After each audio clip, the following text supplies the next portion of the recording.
Whatever you do, please do not spend the coins that you see in this video because they sold for a lot more money than their face value. Let's take this 25-cent Wisconsin quarter, for example. Typically, people think that this coin is only worth 25 cents when in reality, this one sold for $6,000. Now, there's a lot of coins out there that have the smallest detail, which can mean the difference of a lot of money. Let's take a closer look at this 2004 D 25-cent Wisconsin quarter. If you're looking at the obverse or the front of the coin, below "In God We Trust," you'll see a small D mint mark, which stands for the Denver Mint. Depending on where your coin was produced will dictate the supply and demand for that specific coin. I'll jump right to the chase. Why did this one sell for $6,000? Well, it's because this is a coin that graded very highly by PCGS and it has an extra low leaf. Remember, the highest achievable grade is 70, and this one's only a few points away at the 67 grade. Now, what do I mean by extra low leaf? Well, here's a diagram showing the difference between a low leaf, a high leaf, and no leaf at all. If you have a high graded coin and it has an extra low leaf like this one,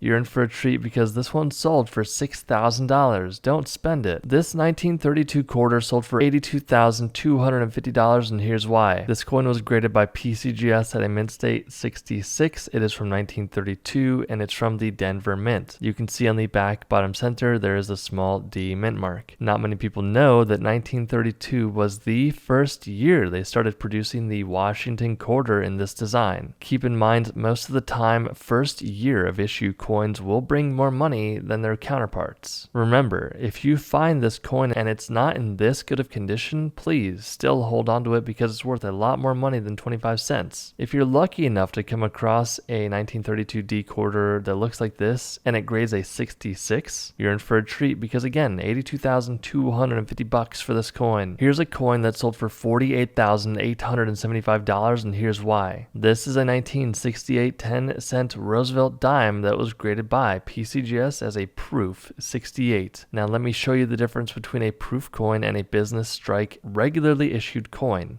You can see a proof coin has a shiny, lustrous, almost mirror-like background or field of the coin, while normally issued coins do not have that. Understand that this coin, the reason why it sold for so much money is because it is missing an S mint mark. Typically, you will see a small little S around the date there. Now please, I get a lot of questions about this coin. Do not confuse it with a normally issued Philadelphia coin. The Philadelphia coin has no mint mark, just like this coin, but it is not a proof coin. There are some people out there that will try to replicate a Philadelphia coin to make it look like a proof coin. Chances are you do not have this coin, but if you have a coin that has a mirror-like field or background to it and it has no S mint mark, you could be in for a real treat because $48,875 for this one little Roosevelt dime. I'll spend 5 seconds here, but this coin sold for $3,877,500. Essentially, if you have this 1804 $1 coin, you have something incredibly rare, but please, a lot of these are actually counterfeits out there. This one was graded by PCGS at a proof 62. If you have one, you must consult an expert because this one sold for over $3.8 million. $30,550 for this 1942 D 5-cent Jefferson nickel that was graded by PCGS at a mint state 65 with the full steps on the back. Now, what do I mean by full steps on the back? Really quickly, if you look at the bottom center of this coin on the front, you'll see what looks like a little gash. That's pretty normal on this type of coin. It happened during the minting process and did not negatively impact the grade whatsoever, but if you look on the back center, you'll see the full steps that I'm talking about. Right above Monticello, that is the highest point on the coin. It gets worn down the quickest, but remember, this only matters, the full steps, if it is a mint state coin. If you have a circulated coin, which means it has nicks and gashes and it went into circulation, the full steps pretty much don't matter at all. Last thing I need to mention is this is a D over horizontal D coin. If you look in the back right hand side of the coin, you'll see a small D mint mark. You need magnification to see that this coin has a variant of a D over horizontal D that should have never happened on this coin. If you have all the things I talked about on this 1942 D coin, you could be in for a treat because $30,550 for this coin.